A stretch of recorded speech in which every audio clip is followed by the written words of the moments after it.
Welcome, everyone.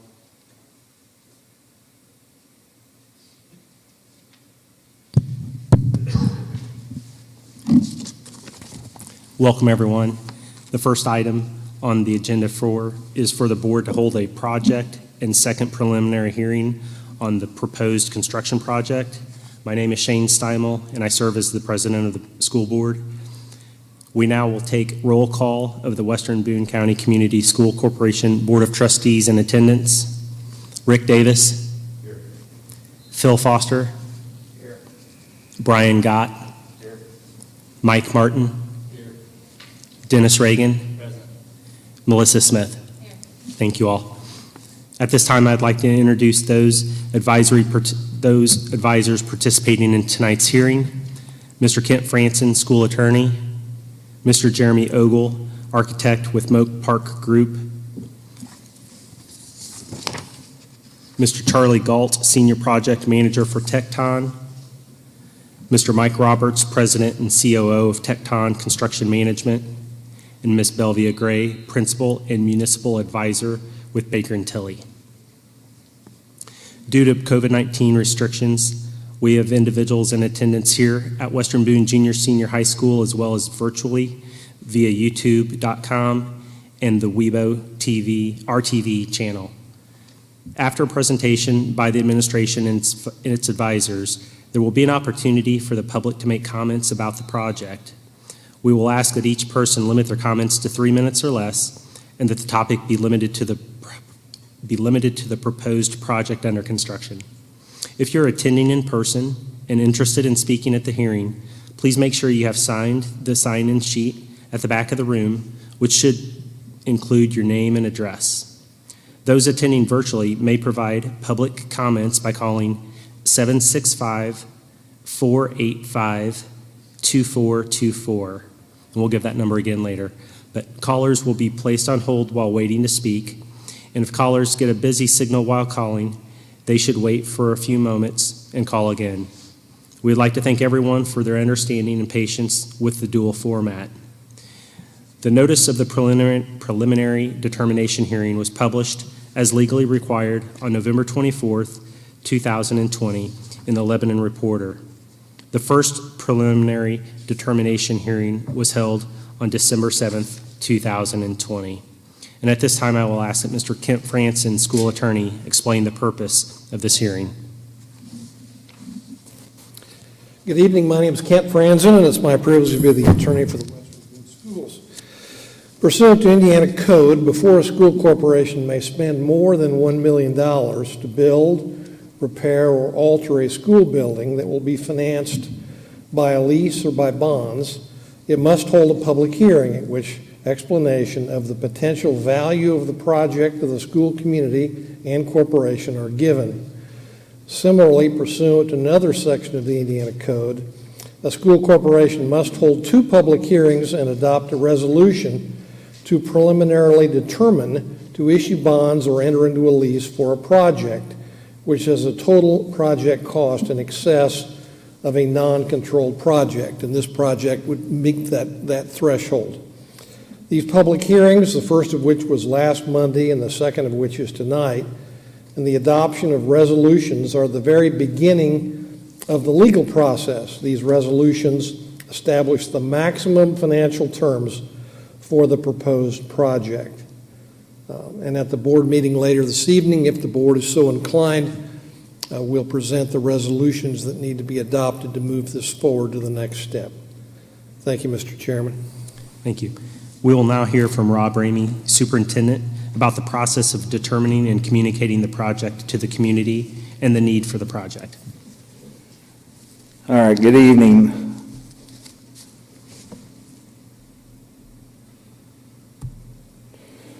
So one of the things that I want to touch on here is kind of how we got here to the point that we are, and then based on our needs, talk a little bit about those. So the whole process started kind of officially back in July of 2019, had a meeting with Moak Park Group. Then in September, School board approved a contract with Moak Park to provide the following: an existing facility assessment, conceptual diagrams for renovation addition options, and a broad brush kind of conceptual development for a new facility, if that was the option that was going to be recommended to us as far as the overall condition of Thorntown Elementary. In late September, Mrs. Hayden surveyed the Thorntown Elementary staff to kind of get a wants and needs and a wish list, so to speak. October 22nd, 2019, Moak Park Group, along with some of their engineers that they work with, came down and visited Thorntown. And then January 13th, 2020, we had a school board work session with Moak Park and Tecton. Tecton, we had a relationship with because they came in and helped us with the pool project. After we had a few problems with it the first go around, they have stepped up and helped us out tremendously. And we are going to be, we're not quite finalized all the numbers on that, but we're going to be real close to probably breaking even on that project. So a lot of that's due to Tecton's help with how we got through it. And then May 2020, estimated budget completed by Tecton as far as the cost.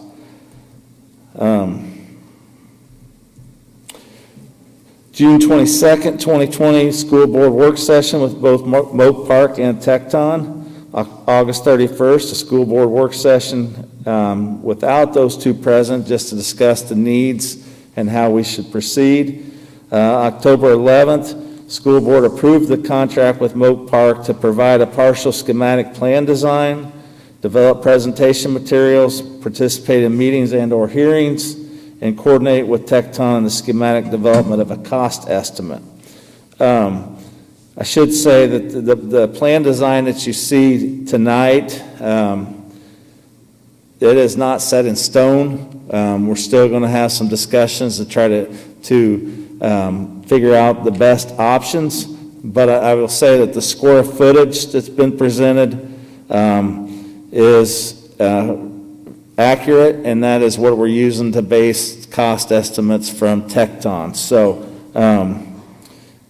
that being said, we'll go on to why does Thorntown Elementary need a project? First and foremost is to address an aging building.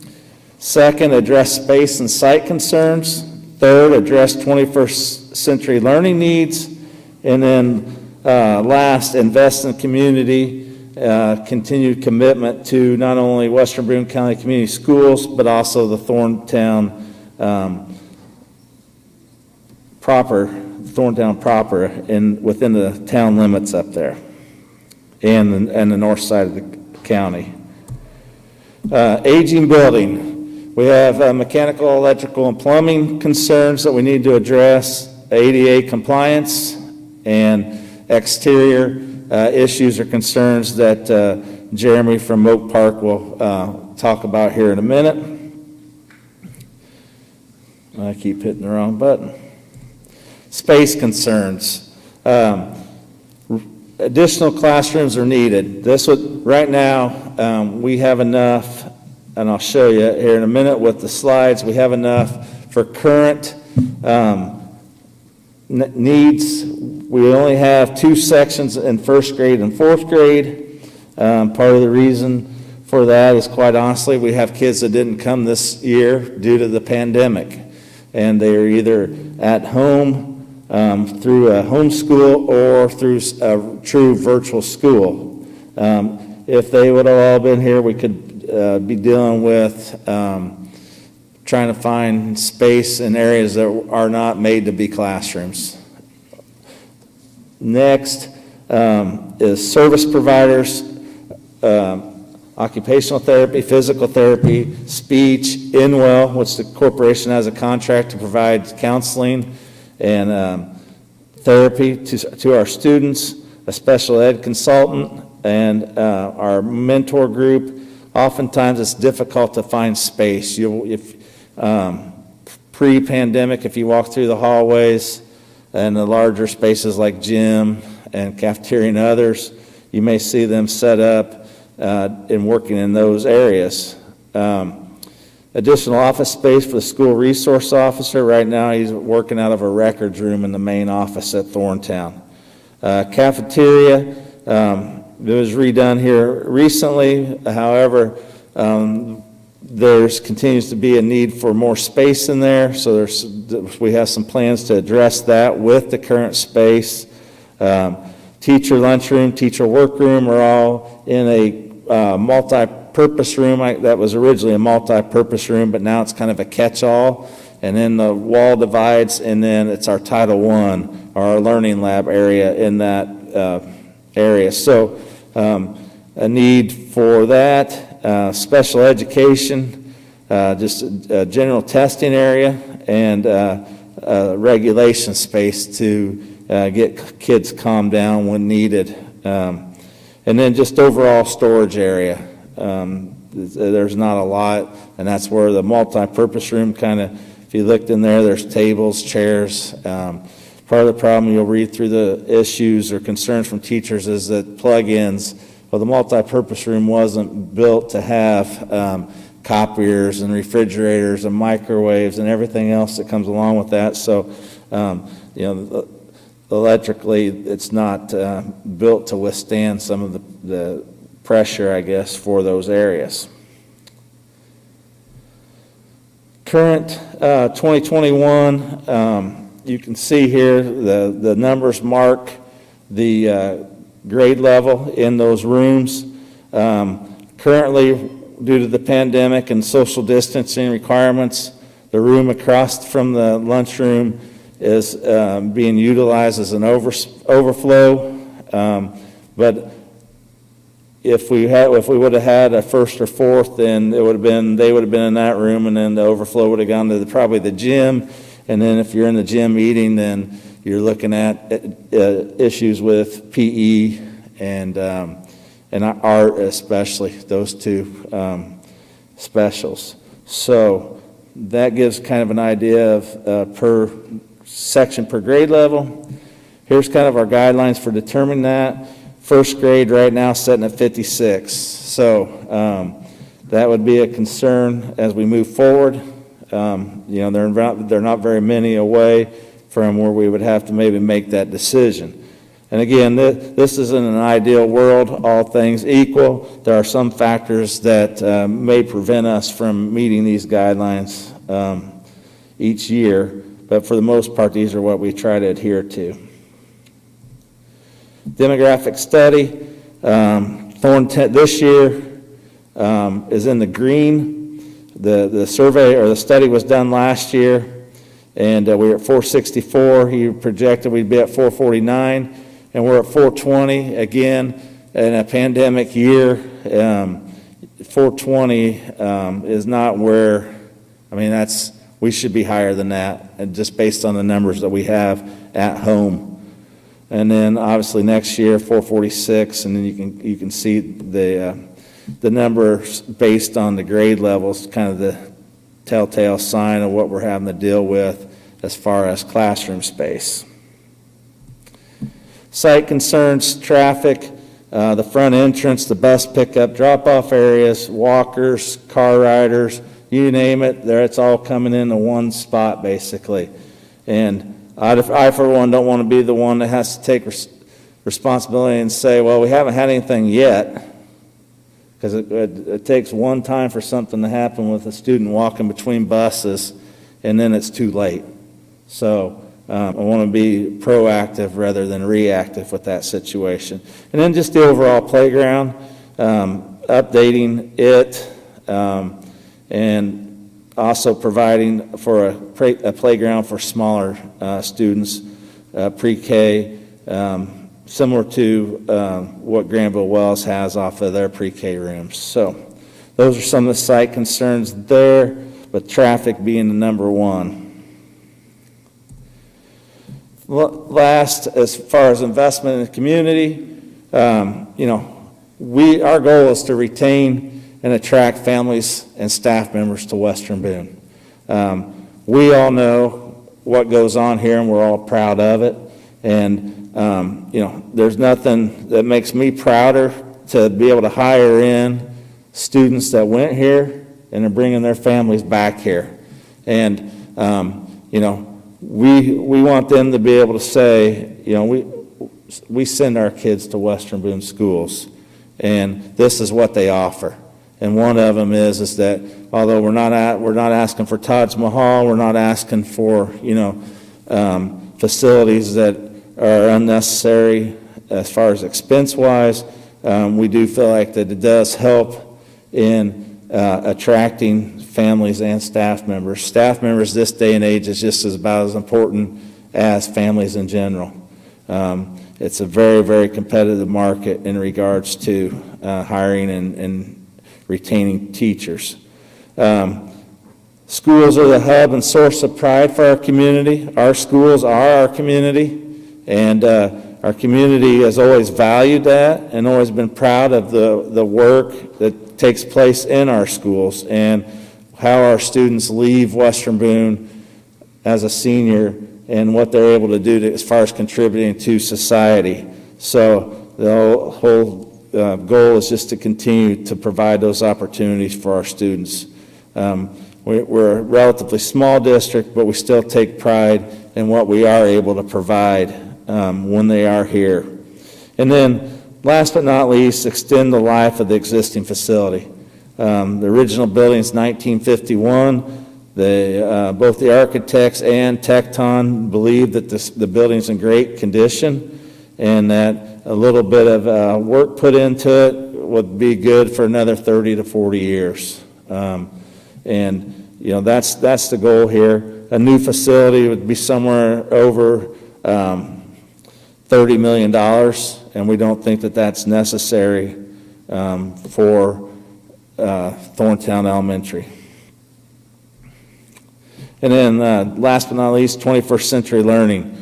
2010 is the last time we really put a lot of money into the technology up there. So it's the smart boards and some other items are at their kind of end of their life expectancy. There's new concepts out there to get kids to think and use their hands, like makerspace, virtual reality. Well, I take great pride in the opportunities that our teachers provide our students to leave Boone County and even the state of Indiana and see what else is out there.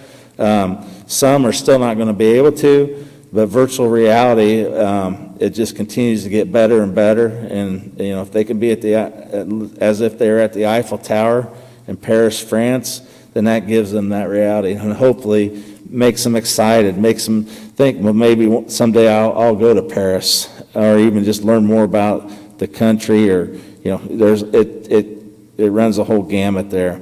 And so those are the 3 or 4 areas. Oh, and then project-based learning spaces. When I was a principal here at Western Boone, I used to drive home. What's different now than when your grandparents would have been in school? What are we doing differently?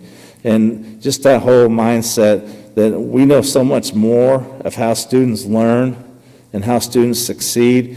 And part of that's collaboration with each other, and it's hands-on. And right now, we don't have the space in our classrooms to be able to do that. So that would be the last kind of why we need this project. And I am going to I'll turn it back over to Mr. Steimel. Thank you. And we'll now hear from Mr. Jeremy Ogle, the architect with Moak Park Group, about how the proposed project meets the needs as described by the superintendent. Thank you very much. As Mr. Ramey mentioned, we were hired in July of 2019 to do a facility analysis of the existing building. As a part of this analysis, we spent time, both our architectural team and our engineering team, poring over the existing drawings for the building. We visited the site to do detailed field measuring. We crawled above the ceilings, traversed the roof, and really tried to get to know the building's mechanical, electrical, and plumbing systems. One of the things that we learned through analysis of existing drawings, the building was originally constructed in 1951. It was added on to in 1955, 1994, 1998, and then again in 2010. So the building's been added on to a multitude of times. That in and of itself sometimes causes some issues and how things are put together and coming together. We spent time evaluating the building for ADA compliance, functional deficiencies. Mr. Ramey indicated that there was an interview process that occurred, so we reviewed that analysis and then went and further interviewed staff and principal. We reviewed MEP systems, envelope deficiencies, and site deficiencies. Through interview process, we've noted, and I've titled this slide, functional deficiencies. Bullet point 1 indicates staff restrooms. They're centrally located, but they're very small and inadequate to serve the current staff. And as Mr. Ramey projected with growth, that problem will only be exacerbated. Point number 2, noise transmission from the existing cafeteria. Noise is transmitted throughout the hallways and is disruptive to classes that are occurring at that time. The cafeteria also has insufficient seating to support the current student load. Number 4, teacher workroom. Through design, we like to say that spaces should be multifunctional in that they should be able to support 1 or 2 different needs. But when a room is overly taxed and asked to support 4, 5, and 6 different things, it really at that point can't do any one of those things efficiently. Point number 5, office configuration. One of the things that we noted after touring the office is that circulation and wayfinding through that office is very difficult, to say the least, and you're exiting through multiple rooms to get actually out to an exit corridor. Number 6, computer lab. Very long, narrow, and difficult to supervise all of the workstations at one time. Number 7, simply the lack of space, and Mr. Ramey indicated this.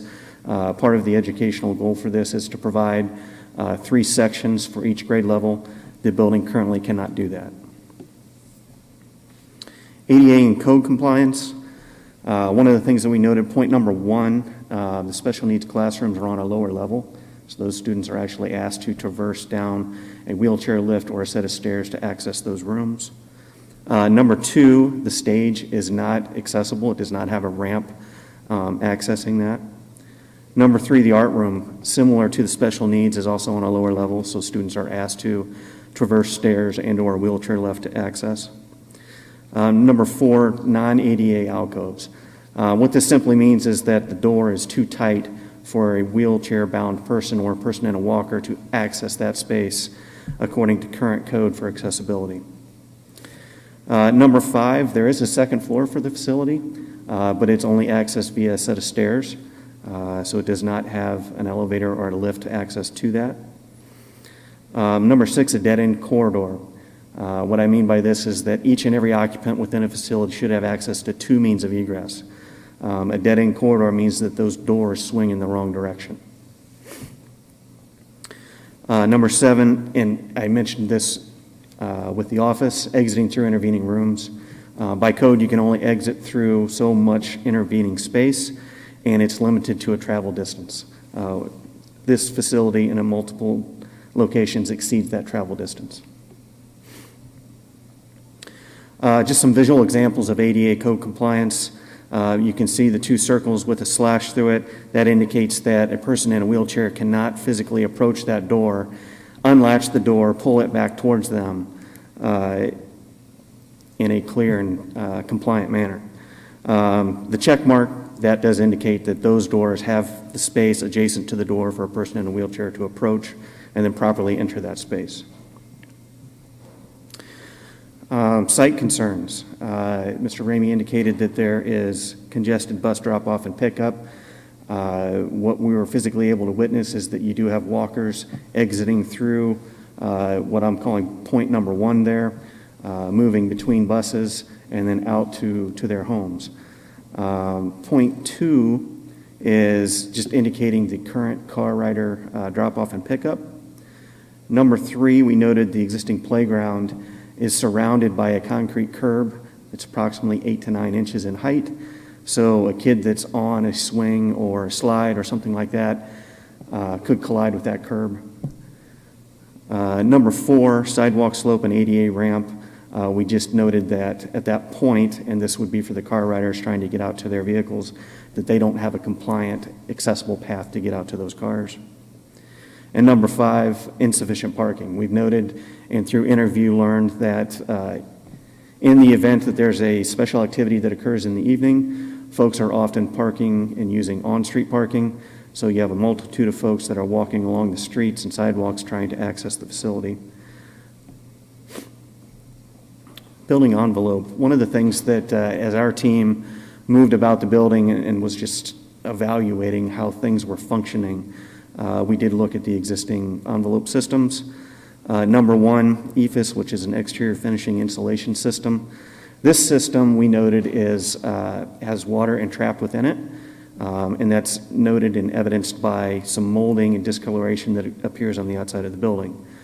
What that's further causing to occur is the fascia adjacent to that and soffit adjacent to that is also starting to stain and rust.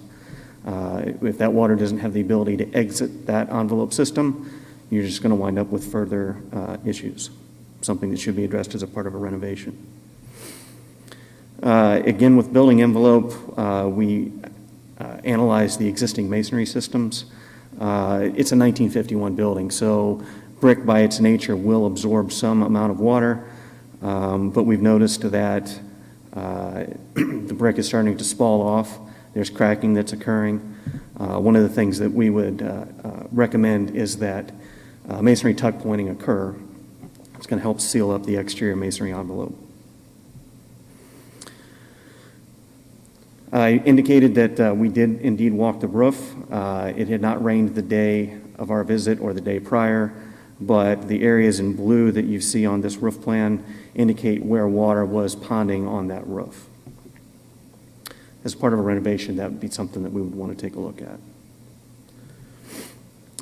MEP summary, and I'll just break this down by the systems that were evaluated. Fire protection, I note that because as we looked at the existing construction documents, we noted that the 51 and 55 portions of the building are wood frame and wood roof construction. The building does not have a fire suppression system currently in it. As a part of a renovation and or renovation expansion, we would recommend that a fire suppression system be installed.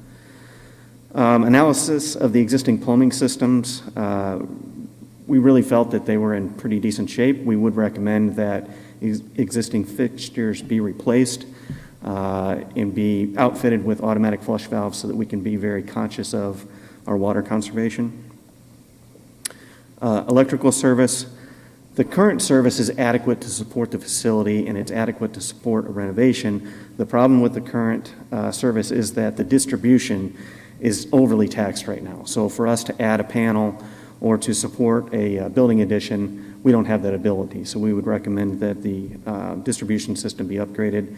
We would also recommend that the existing lighting be upgraded to LED lighting in the interest of energy efficiency.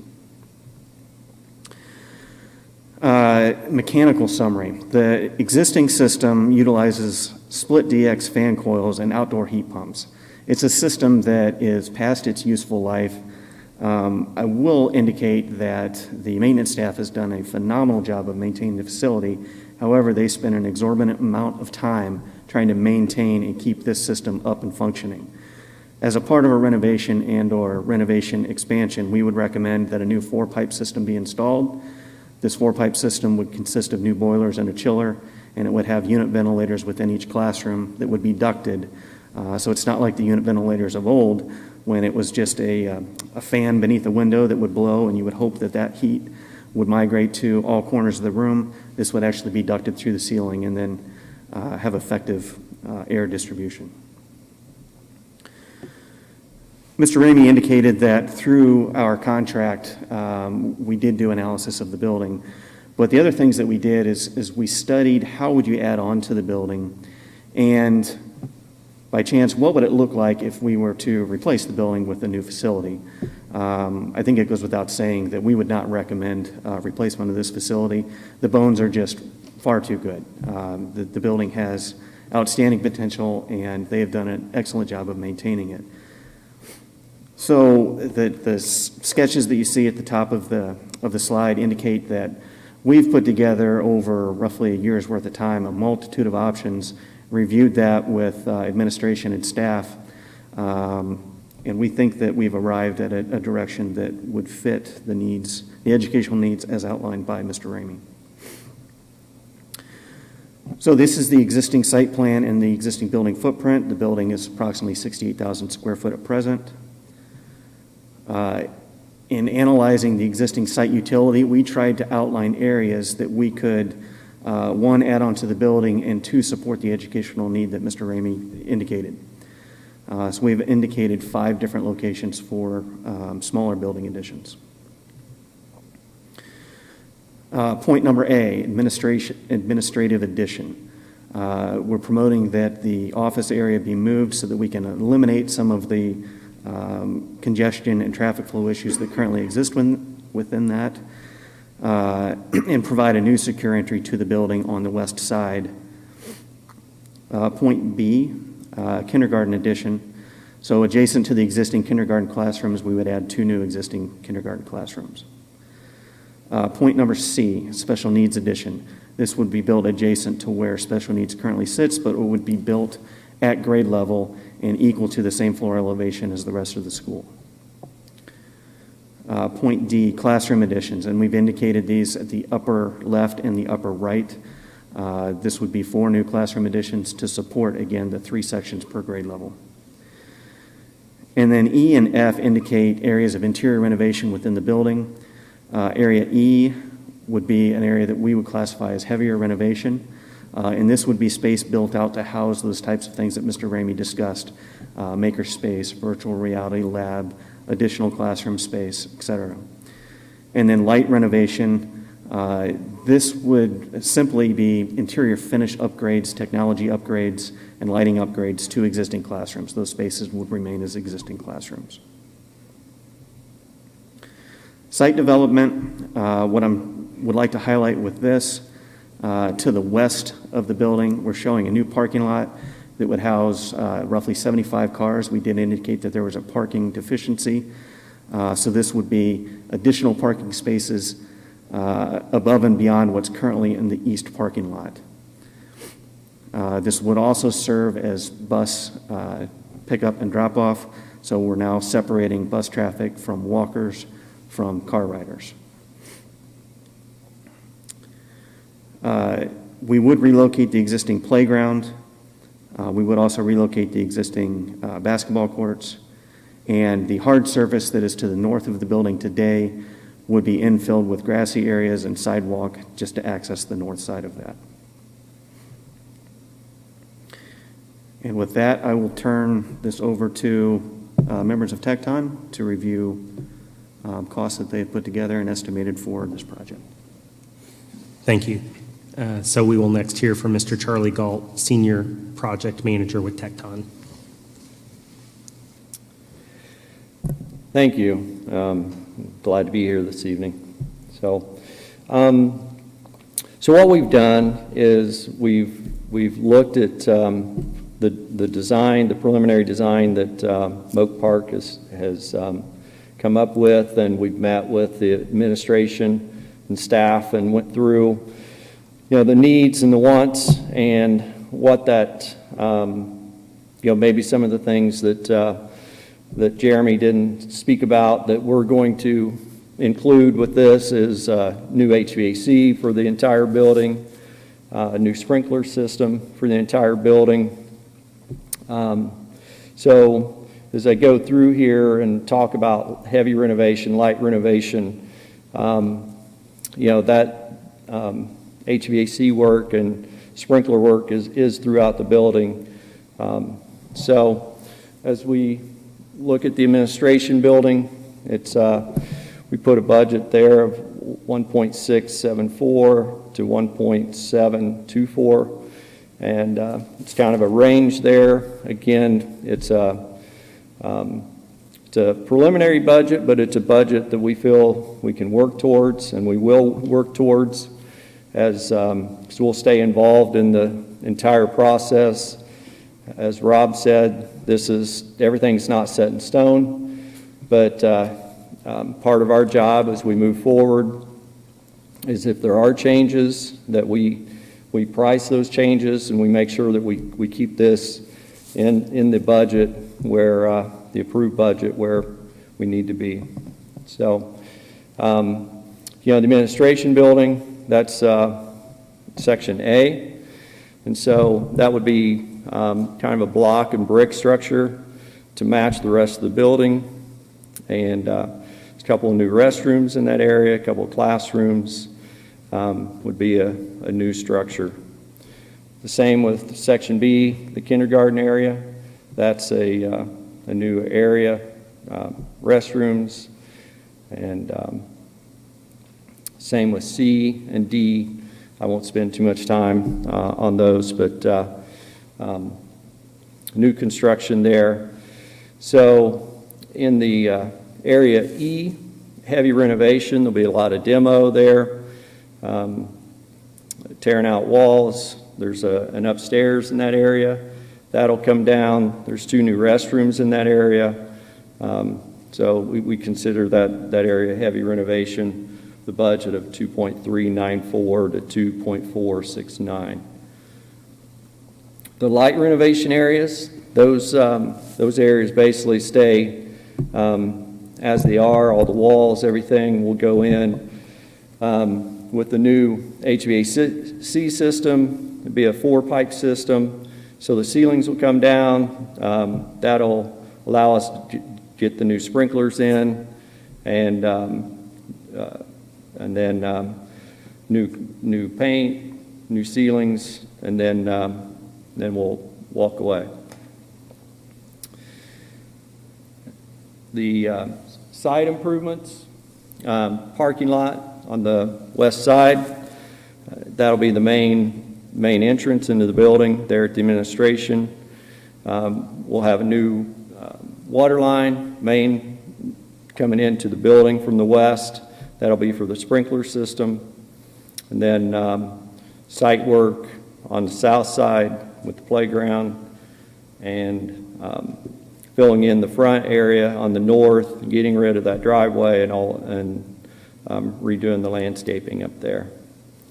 So right now, the estimated construction costs are $12,425,000 to $13,142,000. So again, that's a budget that we'll work towards during the design, and we'll stay involved, and if there's changes made, we'll price those changes to make sure that we keep it at the approved budget. So, thank you. Thank you, Charlie. We'll now hear from Ms. Belvia Gray with Baker Tilly Municipal Advisors, LLC, about how the proposed project will be financed, as well as information about the effect on the typical property taxpayer.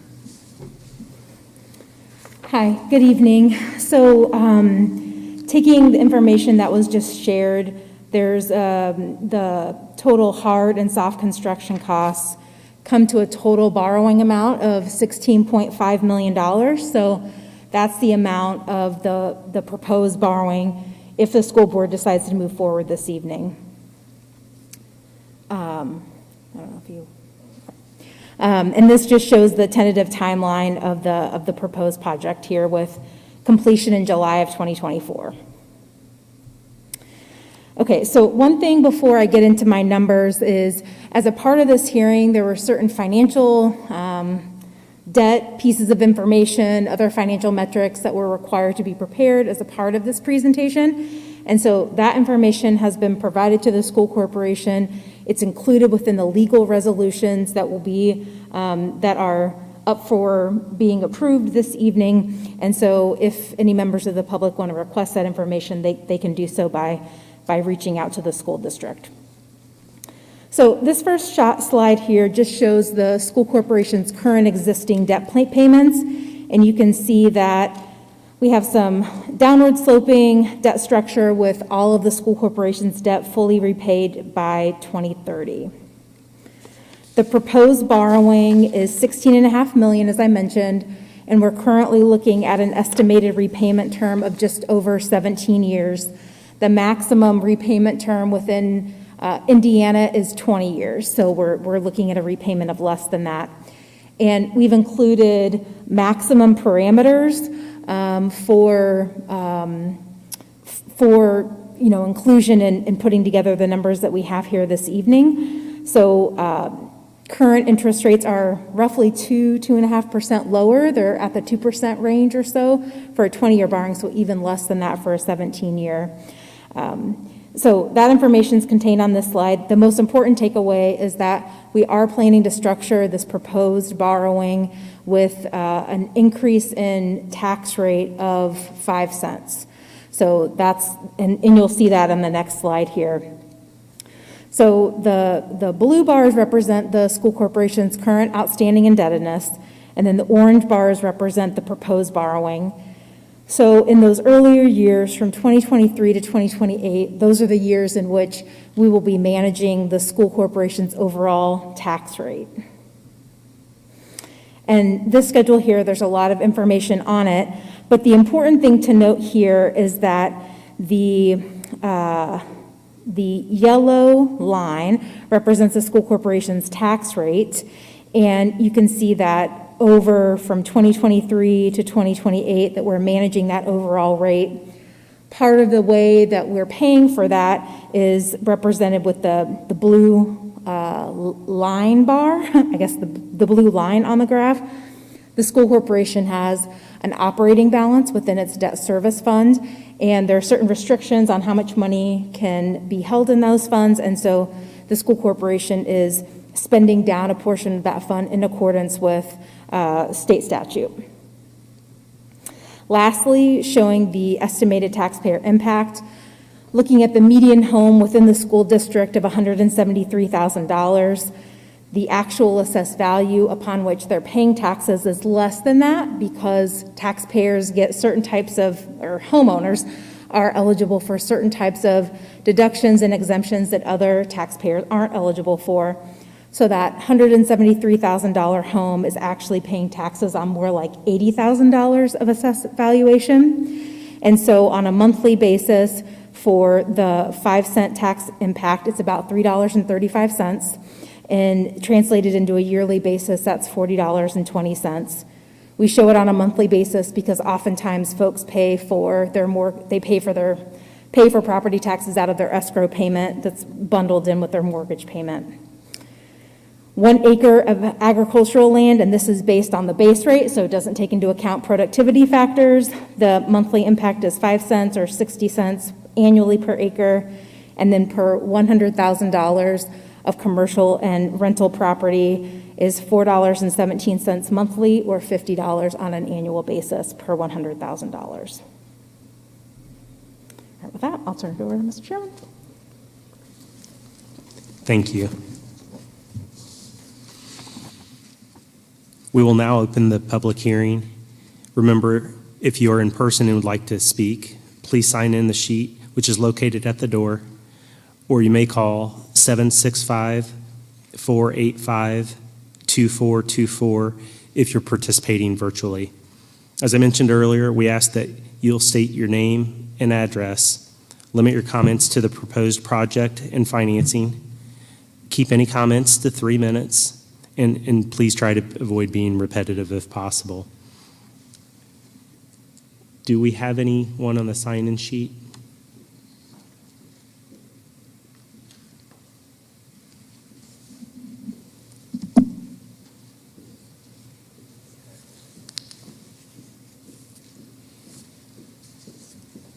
Thank you.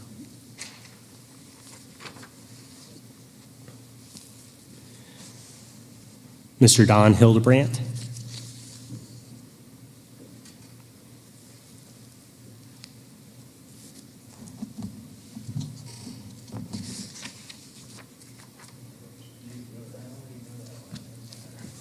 Thank you.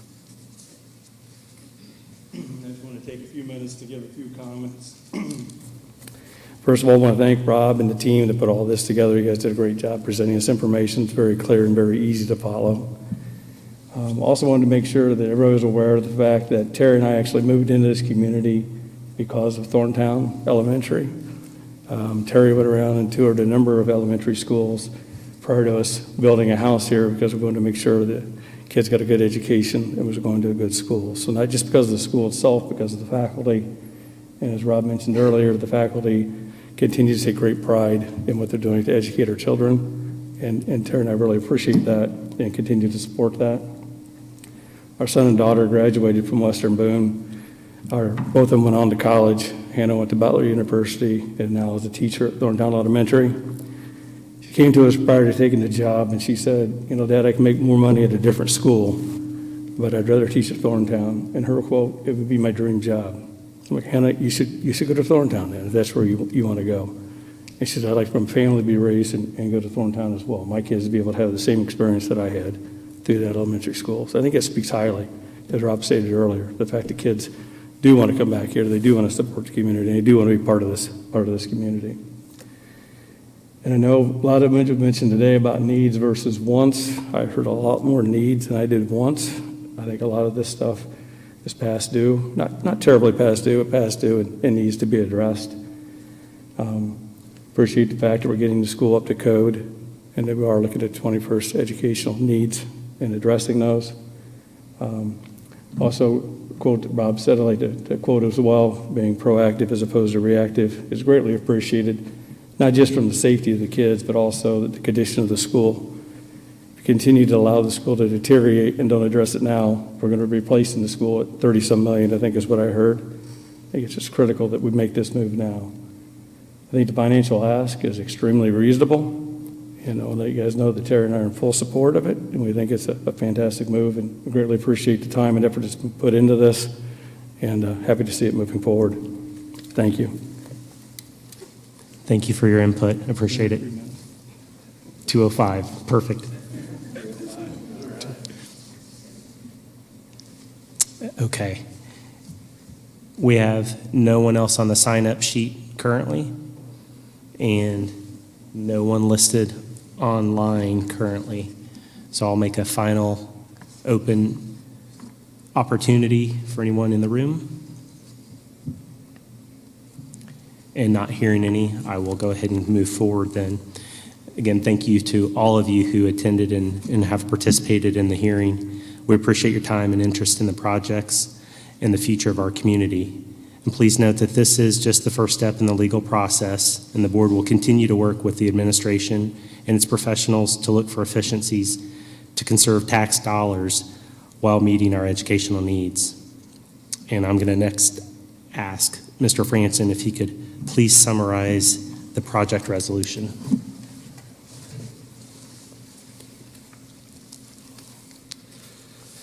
The law does not require that I read the resolutions, but frankly, there's information in here that I think is important, and so I'm going to read them quickly. But there are 4 resolutions.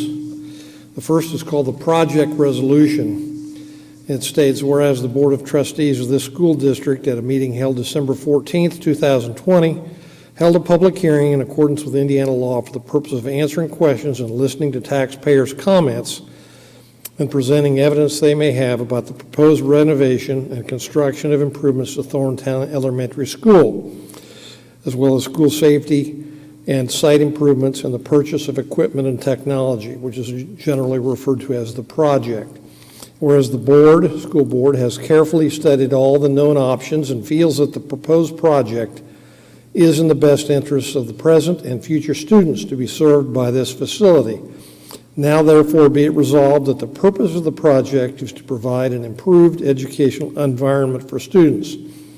Be it further resolved that the estimated hard and soft construction costs of the project are $16,175,000, with estimated cost of issuance, including capitalized interest, less interest earnings and the interim lease rental of $325,000, resulting in a total estimated project cost of $16,500,000.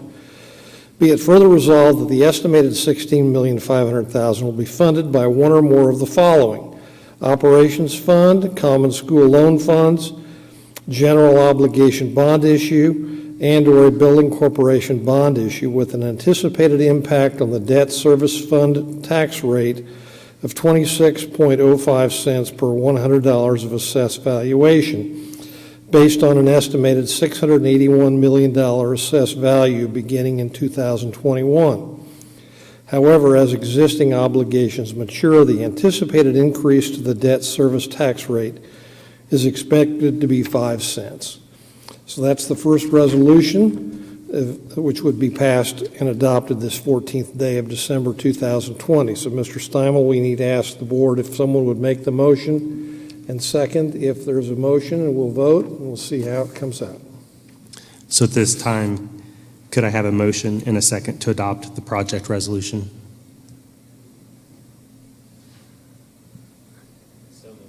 Thank you, Dennis. Thank you, Phil, for the second. All those in favor? And I see it passes unanimously. Okay, 7-0. Thank you. The second resolution is called the Preliminary Determination Resolution. Whereas the school board published notice of preliminary determination hearings on November 24th in the Lebanon Reporter and mailed such notice to the clerk of Boone County, as well as any other organization requesting notices required by law, with respect to the proposed renovation and construction of improvements to Thorntown Elementary School, and the school board corporation safety and site improvements and the purchase of equipment and technology, all known as the project. Whereas the first preliminary determination hearing was held on December 7th, 2020, and the second determination hearing was held on December 14th, in accordance with notice and the laws of the state of Indiana. Now, therefore, whereas the school corporation has made the following information available to the public at these hearings. 1, the result of the school corporation's current and projected annual debt service payments divided by the net assessed value of taxable property within the corporation. 2, the result of the sum of the school corporation's outstanding long-term debt plus the outstanding long-term debt of other taxing units that might include any of the territory of the school corporation divided by the net assessed value of the taxable property within the school corporation. If you can figure that out, you're smarter than most of the people around here. Be it resolved that the Board of School Trustees preliminarily determines to issue bonds and enter into a lease agreement for the project. Be it further resolved that the lease agreement will be for a maximum term of 22 years with a maximum annual lease rental of $1,981,000. The maximum annual lease rental has been estimated based upon an estimated principal amount of bonds of $16.5 million, estimated interest rates ranging from 2.5% to 4.85%, and estimated total interest costs of $8.9 million. The school corporation's current debt service levy is $3.6 million, and the current debt service rate is 52.94 cents. After the school corporation enters into the proposed lease agreement and the bonds are issued, the debt service levy will increase by a maximum of $1.981 million, and the debt service rate will increase by a maximum of 26.05 cents. However, as the existing obligations mature, the anticipated increase to the debt service fund rate is expected to be 5 cents. The purpose of the lease agreement is to provide for the completion of the project. The project involves the opening of more square footage of space. However, the new space will be more efficient than the school's facility, which is being renovated. Due to such overall increase in efficiency, the school corporation expects to not annually incur a significant increase in the cost to operate the additional space.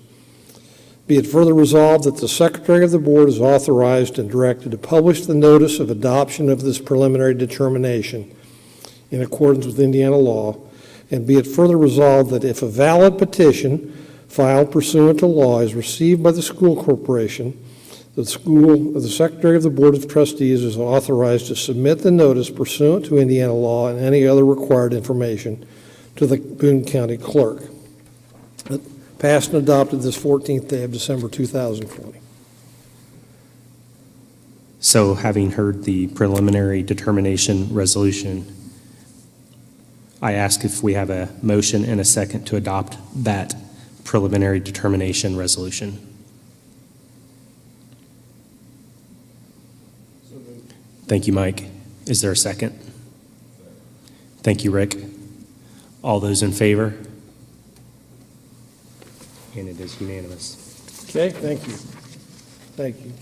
Moving next to the resolution determining the need for the project. This third resolution states as follows: whereas an investigation has been conducted by the board with respect to the renovation and construction of improvements to Thorntown Elementary School and the school corporation's safety and site improvements and the purchase of equipment and technology, all known as the project, and leasing all or a portion of the project from the not-for-profit building corporation. And whereas the board now finds that a need does exist for the project and that the school corporation cannot provide the necessary funds to pay the cost of the project required to meet the need. Whereas it is deemed desirable to proceed with the necessary negotiations and all other steps looking toward the financing of the project by a building corporation and the lease of such facility to the school corporation. Now therefore be it resolved that a need exists for the project, that the project cannot be funded from funds sufficiently currently available to the district, and that the board proceed to take such steps as be necessary to secure the project and leasing of the new facility as provided by Indiana Code, adopted this 14th day of December 2020. Thank you. So we've heard the resolution determining the need for the project, and I would accept a motion and a second for that resolution. Thank you, Rick. And a second by Melissa. Thank you. And I'll ask all those in favor. And it is unanimous. Okay, thank you. The last resolution deals with the reimbursement of expenditures that might have to be advanced to get us to that point before the bonds are issued. Whereas the Western Boone Schools intends to finance the renovation and construction of improvements to Thorntown Elementary School, Schools Corporation safety and site improvements, and the purchase of equipment for the project. And whereas the school corporation reasonably expects to reimburse certain costs of the project with proceeds of obligations to be incurred on behalf of the school corporation in an amount not to exceed $16.5 million. Whereas the school corporation acting through a leasing entity expects to have obligations issued on its behalf for the project and to use the proceeds to reimburse or pay for the costs of the project. Now therefore be it resolved that the school corporation declares its official intent to acquire, construct, or rehabilitate the project with the proceeds of obligations incurred on behalf of the school corporation in an amount not to exceed $16.5 million for the purpose of paying or reimbursing the costs of the project, and to improve obligations issued by a leasing entity that will lease the project to the school corporation. Be it therefore resolved that the school corporation reasonably expects to reimburse itself from the proceeds of obligations issued on behalf of the school corporation for the costs of the project that may be paid prior to the issuance of the obligation. An example of that would be the architectural fees that have to be paid somewhat up front, and yet the corporation won't have the money from the bond issue to pay those. And so they advance the money, and then they get reimbursed for the architect's fees out of the proceeds of the bond issue. And this resolution authorizes that action. Thank you. So we've heard now the reimbursement resolution. Can I get a motion and a second to adopt the reimbursement resolution? Thank you, Dennis. Thank you, Brian, for the second. And I'll ask all those in favor. Thank you. Okay, that concludes the resolutions to be adopted this evening. We will publish the required notice in the newspaper and post it as required, which commences the process and the timeline for there to be further proceedings in this matter. Thank you very much. Thank you, Mr. Franson. And may I have a motion and a second to adjourn the project hearing in the second preliminary determination hearing? Thank you, Mike. And thank you for the second, Melissa. This part is adjourned.